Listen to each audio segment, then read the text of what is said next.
আমাদের সমাজের বাস্তবতা একটা মেয়েকে নিয়ে শুরু করি। যদি একটা মেয়ে গায়ের রং শ্যামলা হয়, তাহলে আমাদের সমাজে কিছু মানুষ বলে, ইস মেয়েটা কত কালো, এই রং নিয়ে আবার আত্মবিশ্বাস।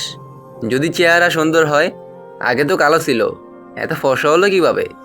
একটু খাটো হলে, দেখ মেয়েটা কি খাটো, এই হাইট নিয়ে তোকে কেউ সিরিয়াস নেবে? একটু লম্বা হলে, মেয়ে না একটা তাল গাছ, লম্বা হওয়ার একটু সীমা আছে। একটু মোটা হলে, হাঁটছিস নাকি গড়িয়ে যাচ্ছিস, নিজের শরীরটার দিকে একবার তাকা।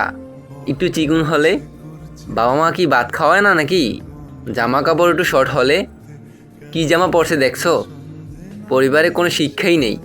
একটু বহিমুখী হলে, ভাবে কথাই বলে না, এত ভাব নিয়ে চলে মেয়েটা। মেয়ে মানুষের এত কিসের ভাব? একটু অন্তর্মুখী হলে, এত কথা বলে, মেয়ে মানুষের এত কথা কিসের? একটু চুপ থাকতে পারে না? যদি একটু পর্দাশীল হয়, তাহলে বলে এইসব মেয়েরাই সবচেয়ে বড় খারাপ হয়।